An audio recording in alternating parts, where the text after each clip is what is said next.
والمرسلات عرفا فالعاصفات عصفا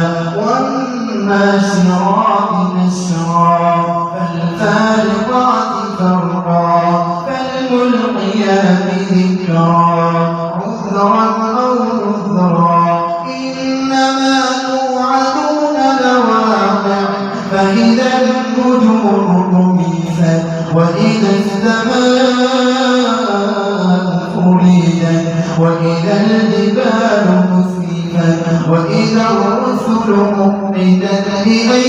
يوم أجلت ليوم الفصل وما أدراك ما يوم الفصل ويل يومئذ للمكذبين ألم نهلك الأولين ثم نتبعهم الآخرين كذلك نفعل بالمجرمين ويل يومئذ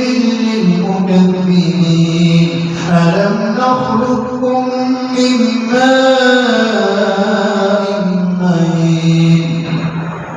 فجعلناه في قرار مكين إلى قدر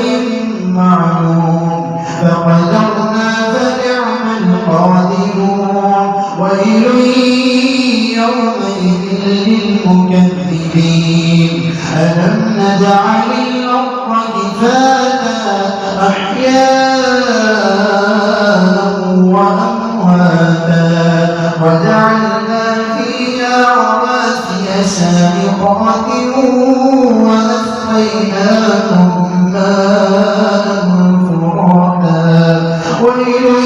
يومئذ للمكذبين انقلبوا إلى ما كنتم به تكذبون انقلبوا إلى ظل ذي ثلاث شعب لا وليد ولا يغني من اللهب إنها ترمي بشرر كالقصر كأنه جمالة صفر ويل يومئذ للمكذبين هذا يوم لا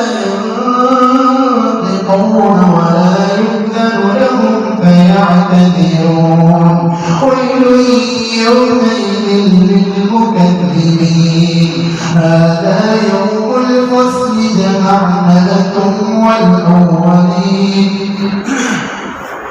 فإن كان لكم كيد فكيدون ويل يومئذ للمكذبين إن المتقين في ظلال وعيون وفواكه مما يشتهون كلوا واشربوا هنيئا بما كنتم تعملون إنا كذلك نجزي المحسنين ويل يومئذ للمكذبين كلوا وتمتعوا قليلا إنكم مجرمون ويل يومئذ للمكذبين وإذا قيل لهم اركعوا لا يركعون ويل يومئذ للمكذبين فبأي حديث بعده